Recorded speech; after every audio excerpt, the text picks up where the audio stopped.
Awesome.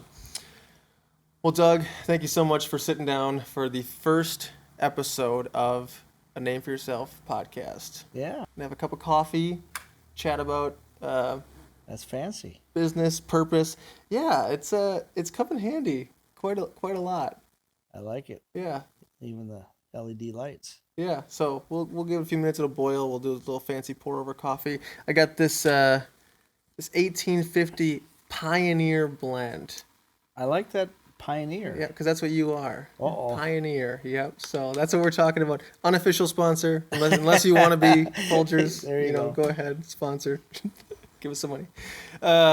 Awesome. So we're talking a little bit about just kind of that narrative that everyone sort of has in their head of like, what am I here for? Those can be like really big questions, but a lot of times they can be really practical too. Like, what should my job be? And some people have a perspective of those being real connected, and some people don't have that kind of perspective. So I thought, one, I want to just talk about who you are, your story. I obviously know you super well, and we've known each other for years, but kind of talking through that, there's lots of parts of your story that I don't know. And then because of your perspective and because of what you do for a living, hear sort of your thoughts on the broader conversation on people who are struggling in this area or have questions on like, and what am I here for? What should I be, putting my hand to? What's going to bring me fulfillment? I think that's what a lot of people are craving. And it's something that I definitely struggle with of like, put my time here, put my time there. I just don't want to waste it, one or the other. So if you're on board with that. Yeah, sounds great. I appreciate the opportunity. I'm excited for you, Max, and your adventure here. And this is my first time doing this, so I'm excited for new opportunities. I'm always up for the pioneering, tilling new ground. So yeah, I'm excited for this. Awesome. Good.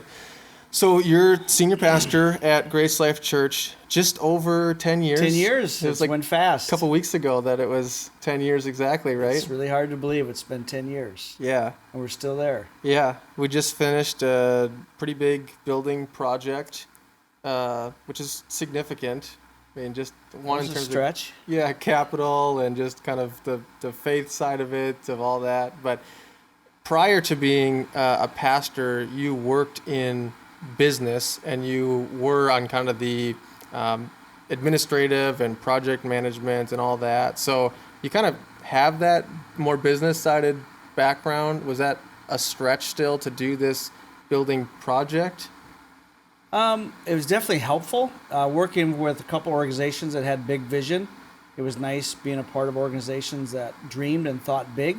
So when it came to the church life of having vision, every business that we're in is people business. So it's really learning to understand people, love people, motivate people, help people to buy into the vision.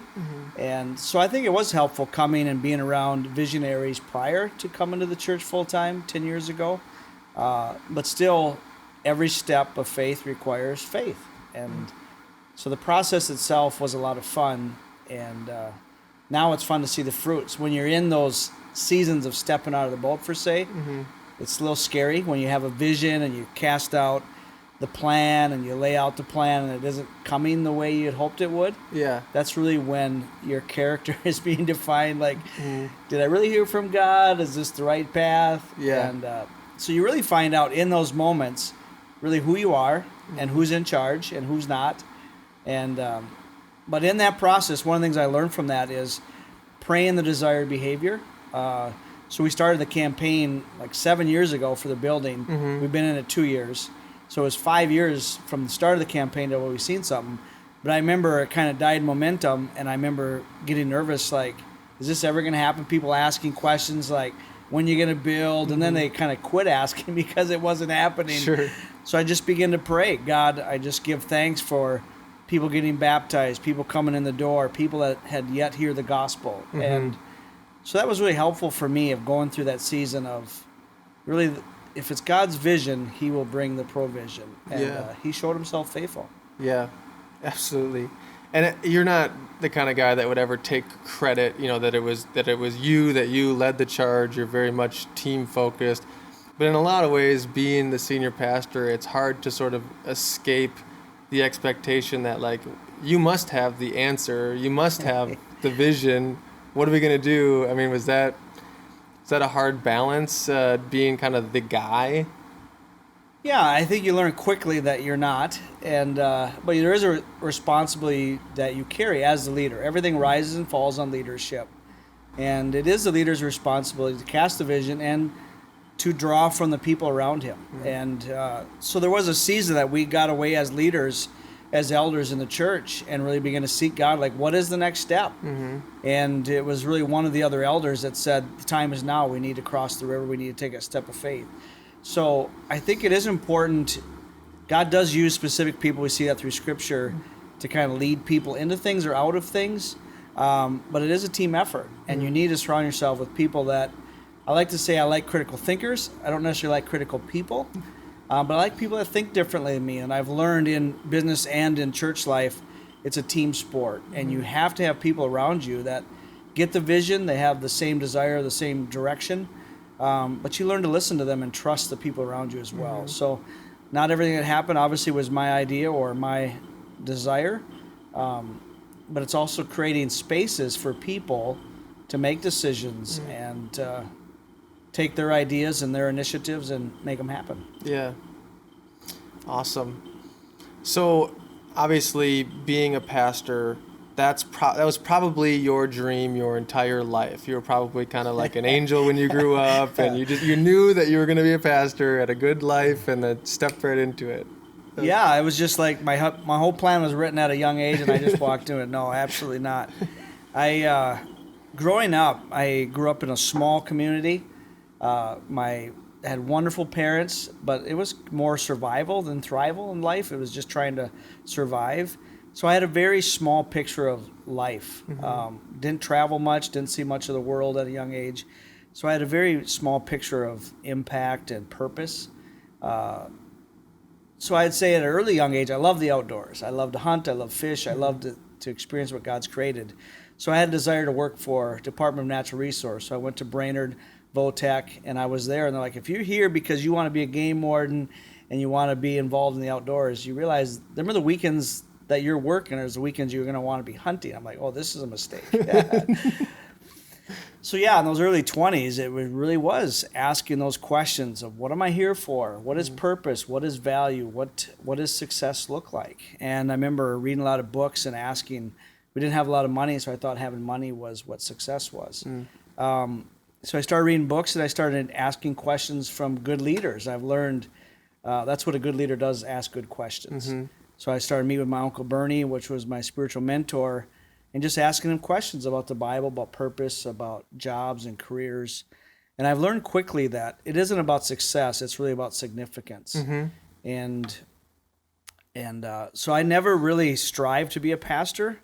I've always had a heart for people. I've always seen the value in people. I went through a lot of my own challenges, made a lot of mistakes, did what the world said was success and what was acceptable, I guess is the word. And I learned quickly that those things lead to trouble. I like to say sin takes you where you don't want to go, keeps you long you want to stay, and costs you more than you're willing to pay. So there was a redemption season in my life, but there was different specific seasons that I feel like God spoke to me that I was to shepherd and care for people. But what I realized is he spoke some of those things when I was younger, and I always looked at it like, there's no way I could do that. Like, my heart's for other things. Like, how could I do that? And it's only by the grace of God that he was able to capture my heart for his purpose in my early 20s. Mm-hmm. But even at that point, I still didn't picture myself necessarily being a full-time pastor. And then he brought me through different experiences in the business world, which now I look back and say, I'm so thankful I had those things. Yeah. Like, God used all of those opportunities and people as preparation for where I am today. So I think sometimes we just heard the song in church about dream small. Yeah. And that really caused a lot of issues in my soul. Yeah. Because I like to dream big. Yeah. But the purpose of the song was don't miss the little moments. Right. And I think that's been a thing that I've really enjoyed is every big dream is made up of a lot of small moments. Yeah. And that's kind of been my story. Yeah. Yeah. You and I both kind of got accosted by by Pastor Luke because we had like right after that said something about dreaming big, and they said it's like they didn't even listen to the song. It said dream small. My perspective on that, just to clarify, was everything that they mentioned in that. Like a father showing up, like being a family man, like caring for people on the street, and random acts of kindness.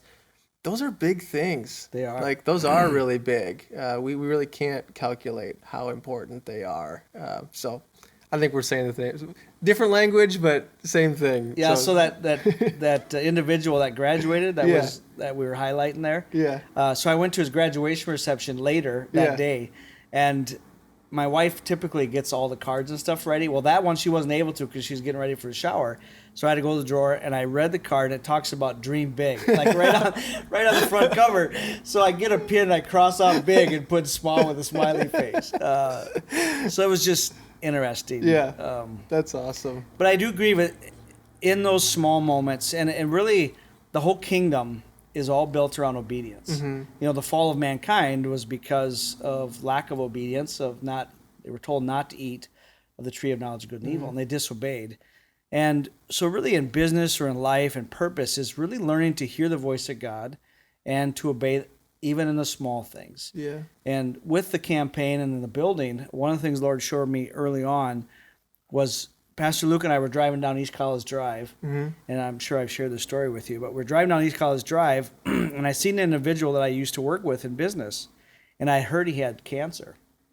And as we're driving, we were going to an appointment, and I felt like the Holy Spirit said, go back and pray for him. He was at the gas station getting gas, and I hadn't talked to him for a long time. And I felt like the Holy Spirit said, go back and pray for him. I'm like, no, I'm good. We got to get to this meeting. And was so strong when I pulled in the parking lot that I whipped around, and Luke's like, where are you going? Like, we got stuff to do. And I said, I got to do something real quick. So I pulled up, prayed for this guy through the window of the truck. And it wasn't maybe a day or two, his mom reached out to me, not even from our community, and said, you have no idea what you did for my son when you prayed for him. Well, little did I know that he did pass away. We prayed for healing, but he passed away. And that family has donated a very large majority of the building fund to fund our facility.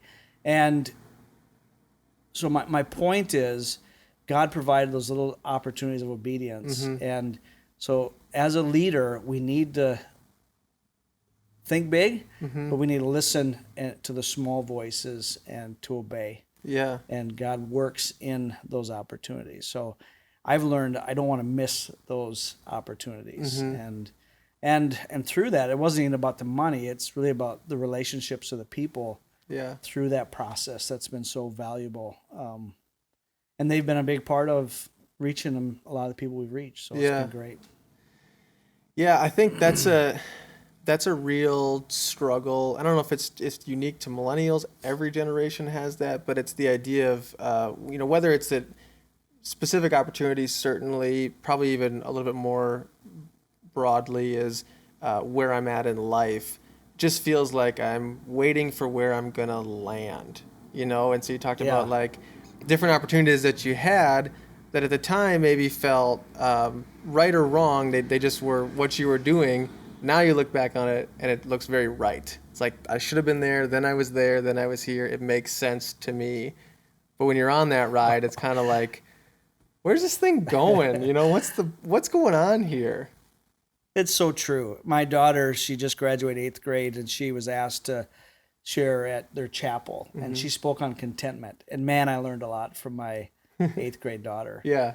And I think you're absolutely right, Max, that in those small times where it doesn't feel like things are happening fast enough and significant, God's always positioning things, relationships. And I feel like we try to run through life and we miss those opportunities of learning to be content, be faithful in the little things, and He'll give us the big things. And one thing I've learned too with one of the executives, with one of the companies here in our community, he strived for success. He had a lot of opportunities. He really made a name for himself in the business community. And I remember him sharing something that was really profound. He said, I spent most of my career, 55 years, trying to be successful. And what I realized is I wanted to be significant. And so success wasn't in the idea of having a big name, a big business, but he realized that his life could matter just by being significant of putting people first. Mm-hmm. And that really impacted me as well. Of some of the greatest things that we can do is just impact those around us. And Yeah. that's whether it's at the grocery store or on the baseball field or Mm-hmm. wherever we're at in life. There's just so much pressure on our culture in America to be successful Yeah. and what that looks like. And Yeah. we miss the real valuable things of people. Yeah, that's a great segue into the name of the podcast. I just wanted to talk about that and get your perspective on it. So it is called A Name for Yourself, and ironically, that does come from Genesis chapter 11. So these all the nations are in one place on the earth, and they build this Tower of Babel. And one of the things that they say is, let's make this so we can make a name for ourselves. And it doesn't say that God had a problem with them saying that, Yeah. but that's really all they say. And God had a problem with what they were doing. And so, you kind of know what happens from there.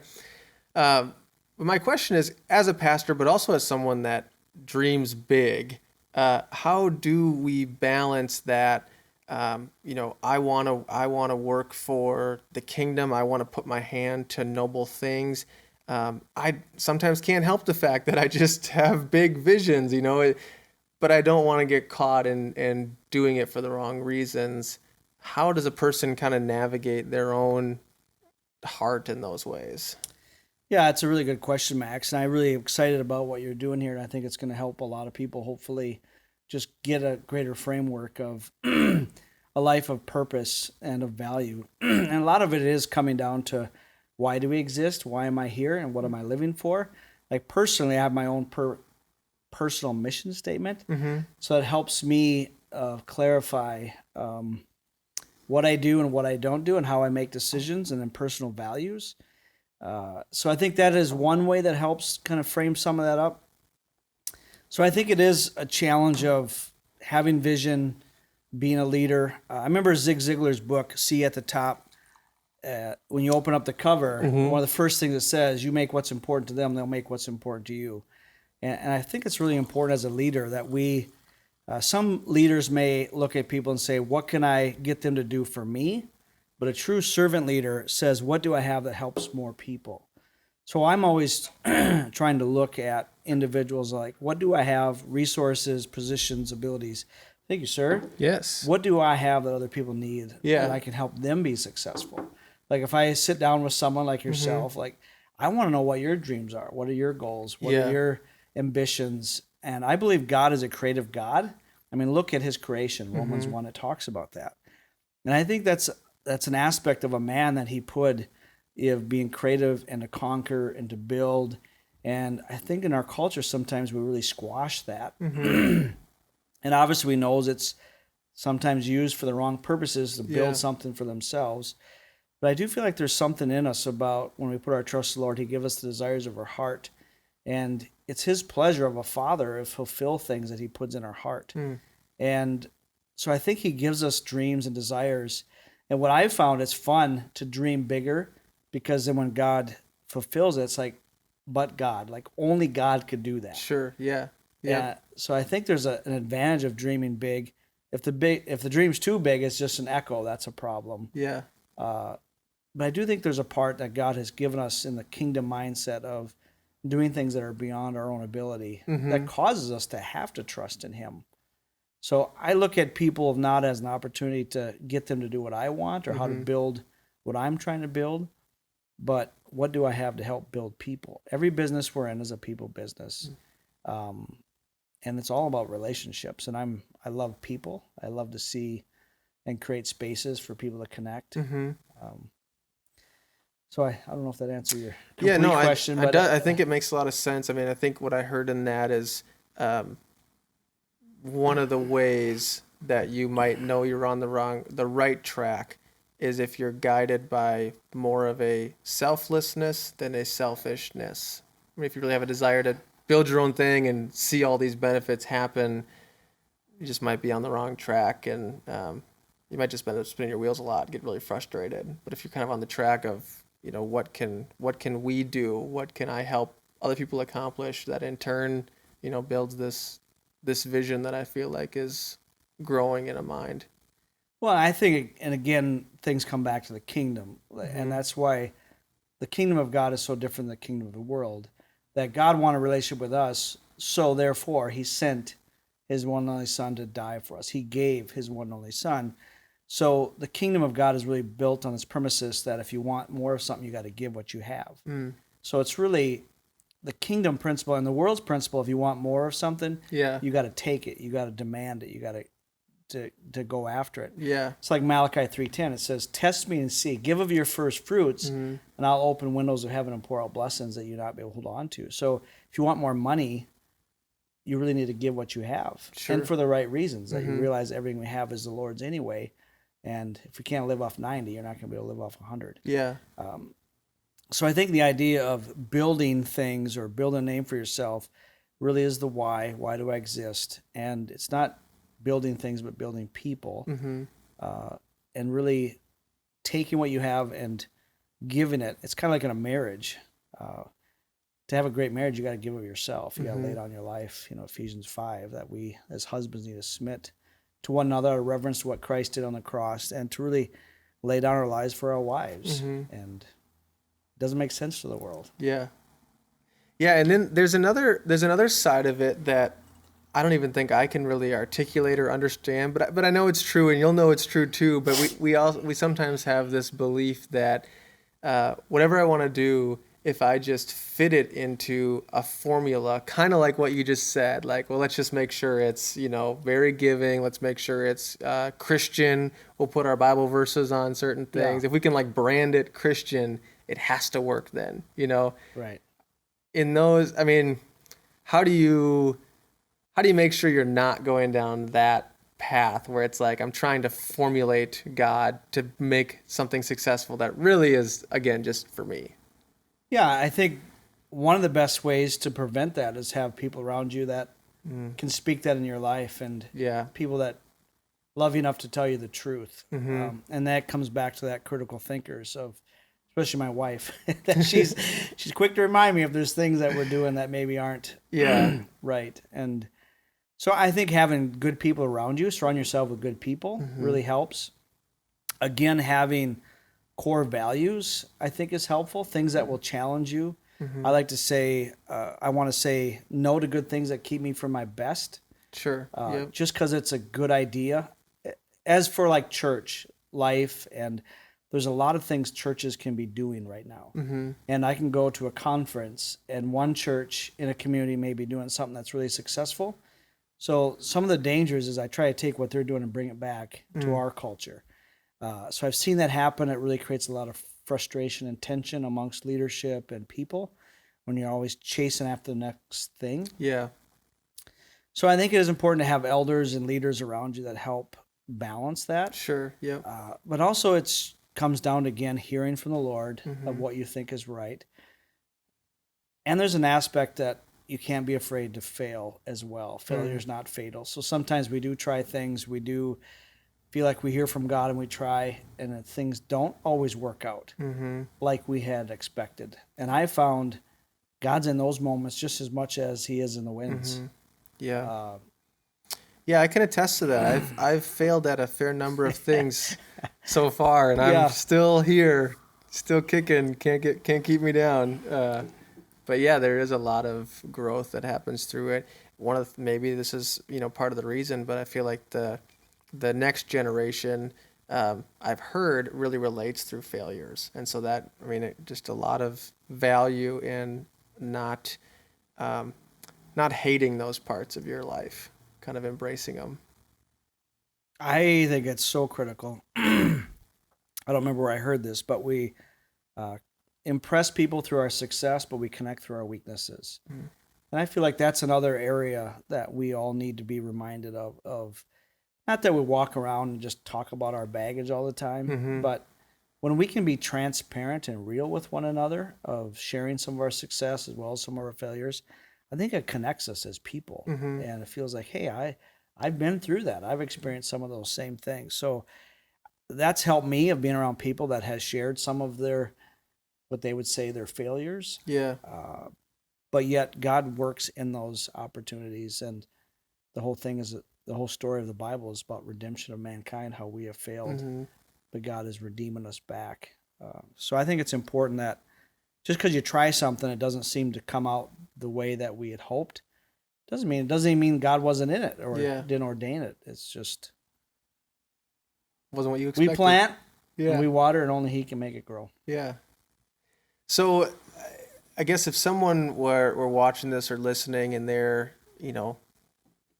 20, 30, 40, even 50 years old, and they're like, you know what, you're talking about like hearing from God, like it's just, that ain't me. But I want to know what I should be doing. So I'm willing to give it a try, but I don't know anything, What does that look like for someone? What would you say to say, yeah, if you're just interested in doing the next right thing, how do you pay attention for that voice or those signals in their lives?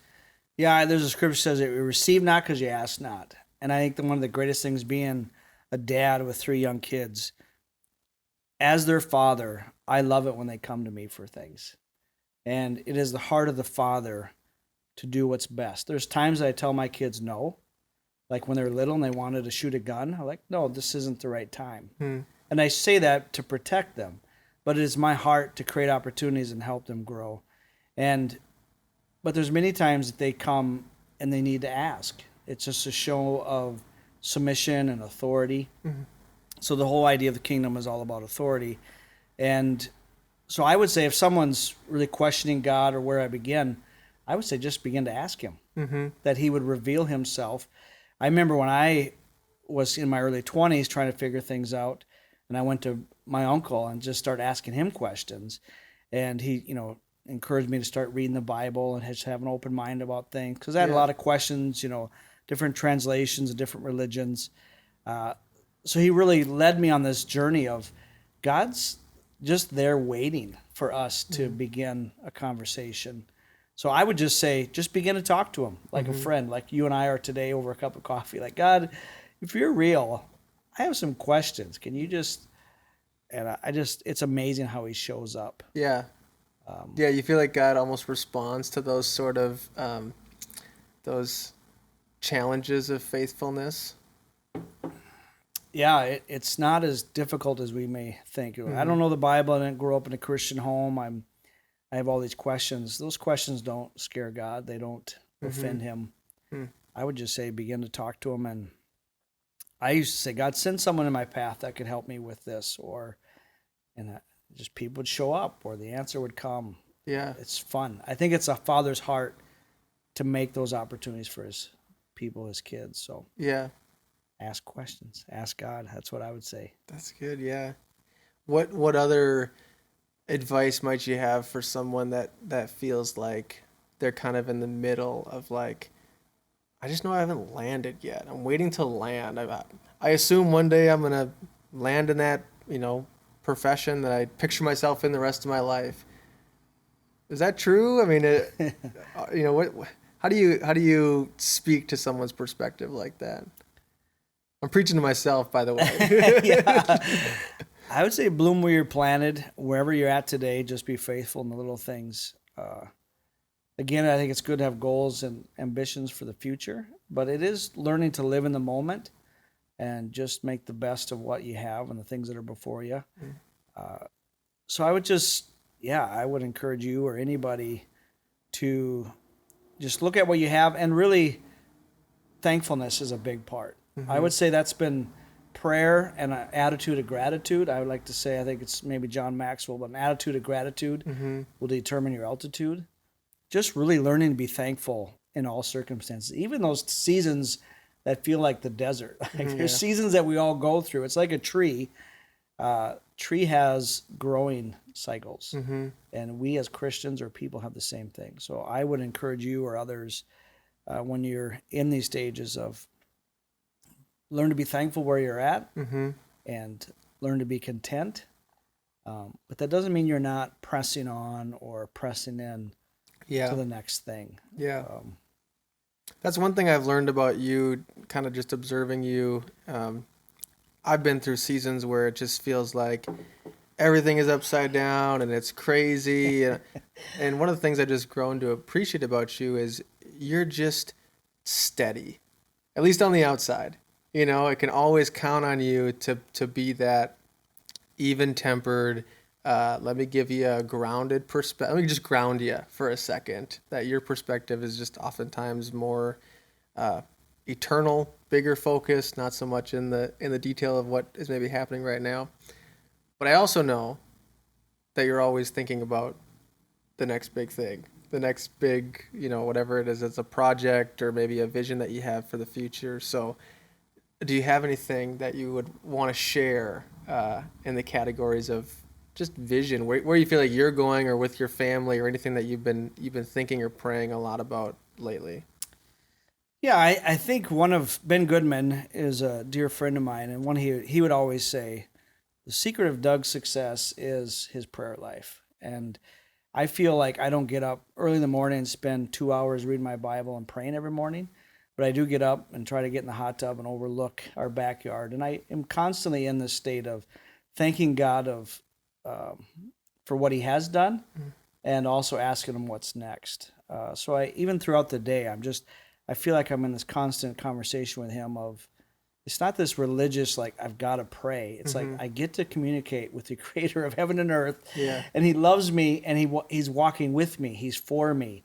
So I have this constant state, like, God is with me. He loves me, and my life is in His hands. So that groundedness that you may see, and some days I'm a duck floating on the surface, but underneath I'm really paddling hard. Yeah. But I do feel like that is a big part of who I am, is just my ability to. I remember being the first year of ministry in a connect group in our house, and there was a young individual there. He said, you're doing pretty good as a pastor with all the expectations on you. I'm thinking, oh, buckets, man, there is expectations on me. And an older gentleman in the group said, Doug has one responsibility: to abide in the Lord, and the Lord would abide in him. And that set me so free. So when it comes to big vision and big plans, I've learned that the success is learning to abide in Him. I think it's John 15, that God is the gardener, Jesus is the vine, and we are the branches. Apart from Him, we can do nothing. So I just really try to ask myself, what must I do to abide or remain in Him? And then He's faithful to remain or abide in me. And so I guess I would just encourage you to stay close to the Lord, and just really be steadfast in your communication with Him. And everything we have comes from Him. And I think sometimes we put too much pressure on ourselves of doing instead of just being. Like, we're human beings, not human doings. There's such an emphasis of what we do, but really, who are we becoming? Yeah. Like young men that want to get married, we focus a lot of times on finding a woman to love instead of becoming somebody worth loving. Sure. Yeah. So sometimes our focus is wrong, of like, I got to find that perfect gal. Yeah. Instead of, God, how can you make me be the man that you've called me to be? And that gal will just come along. So again, my encouragement would be focus on being who God called you to be, not what you do. I think the doing will come out of the being. Yeah, that's a good point. This is good coffee, by the way. I like that. Yeah, it's strong. Yeah. I probably made it a little strong. I think this is the last question. We'll see where it goes from here. I probably want to ask everyone this, because I have a sneaking suspicion that it's similar for most people, not everyone, but you have been in your position now for 10 years. That's a long time. That's longer than I've almost done anything, any job for sure. When you walk in the morning, are you completely confident, equipped? This is just your whatever the day's got to throw at you, you can handle it. Like, this is your role and you're in it. I mean, do you get to that spot where you're like, yeah, I'm here. I feel good every day? Because I don't feel that. Yeah. I think, I'd say the first 3-4 years of ministry, I was really just trying to figure out my style and who I was. So there's a lot more of a internal struggle of, wanting to be like Bernie or expectations to minister like him. So I think as years went on doing what I'm doing, I had a little more confidence of figuring out who I was and my style, and then just developing a core people around me. My daughter that shared was talking about how nervous she was, and she said, "Dad, do you still get nervous?" And I said, "Absolutely." Yeah. I every Sunday I get up there, I still have this fear of the Lord, this responsibility of sharing the Word of God. That there's a weight that comes with it. So coming into the office, I do still, even though I'm wearing dude shoes today, I do consider them work boots. Like I do strap up my work boots and I'm going to battle. I see every day as a battle that the Lord has already won. I just got to walk in it. And so there's a sense of, I feel like where I am, where I need to be. Yeah. So I'm continuing to press into Him and coming with an expectation that God's going to work things out. I do think it's important also as a leader that, especially in church life or even in business, that you have kind of an idea of a mission of as far as where you want to go. I think it is easy to get reactive to life and situations where you're always reacting to challenges instead of saying this is the direction I'm going. Doesn't mean you can't change in the path, but it is kind of like, this is what God's put before me. I'm going to be faithful in it, and kind of setting that course. And when things come, you just try to weigh, is this something I chase after today or stay on course? So. Sure. Yeah. So I think what I heard in that is, you know who you are. You know who God is. You maybe don't confuse what you do with your identity. It's kind of that separation of, Sure. you don't take it lightly. It's, you're equipped for it, you're called for it, and you're in it. But ultimately there's still a responsibility and a seriousness to it. I think hearing that you still get nervous preaching is surprising. It just feels like that's your space up there, right? It just, and you come across very, very relaxed and, just here to preach. But yeah, that's good. That's good to know that there kind of is that mixed basket on the inside. Well, and I would say too, even with like the church and the size it's become, I've never led a church larger than it is today, and also have additional responsibility with TrueBridge, which is a network of churches I'm the TrueBridge team leader. Yeah. So that's something that's fairly new, and don't tell the leaders of that organization or the church, but I don't know what to do next. There's some.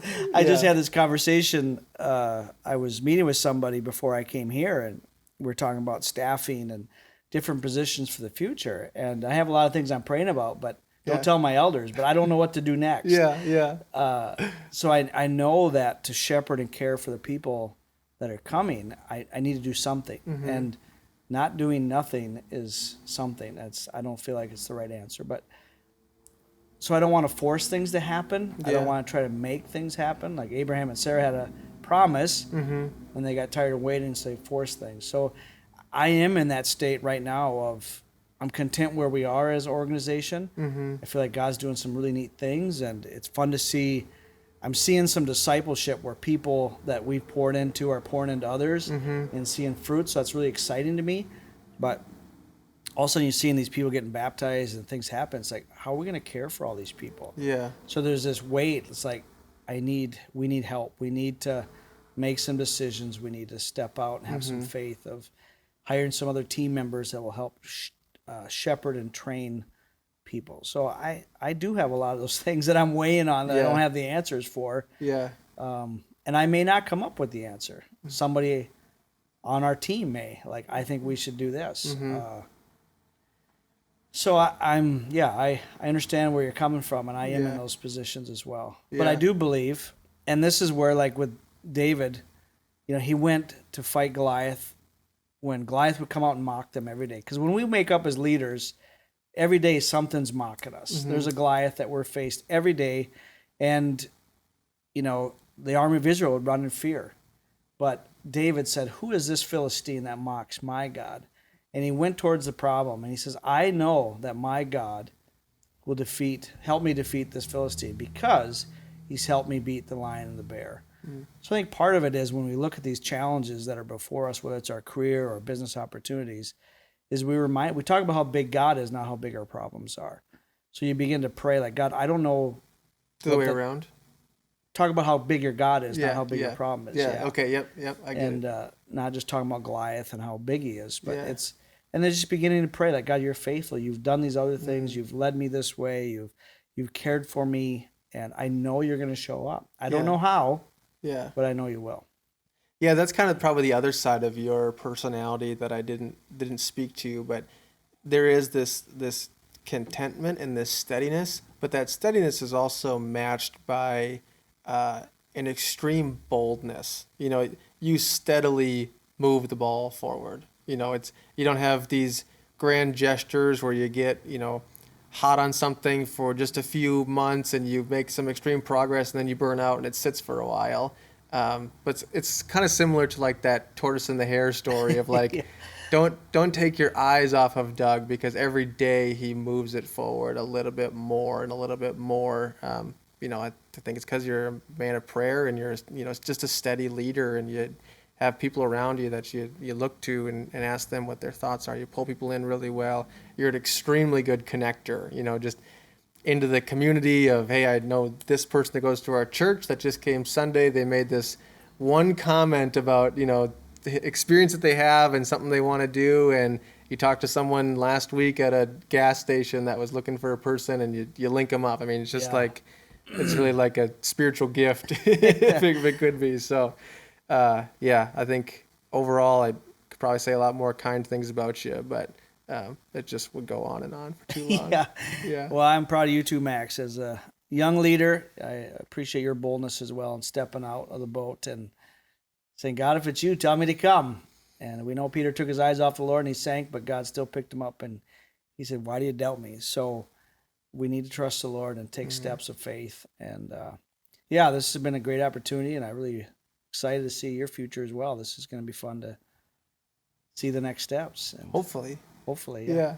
Well, thanks for having a cup of coffee. I'll have to have you again next time. Let's do it again. Awesome. Let's talk about hunting or fishing. I really get passionate about Sure, I don't know anything, so you can teach me everything. I can tell you everything. Yeah. You're a pretty good shot. I've seen you. You know That's something. true. Yep. If it's made of clay, it's dead in my eyes. It's dead. Yeah. You don't have to clean that either. That's kind of nice. That is my favorite part. Yeah. Awesome.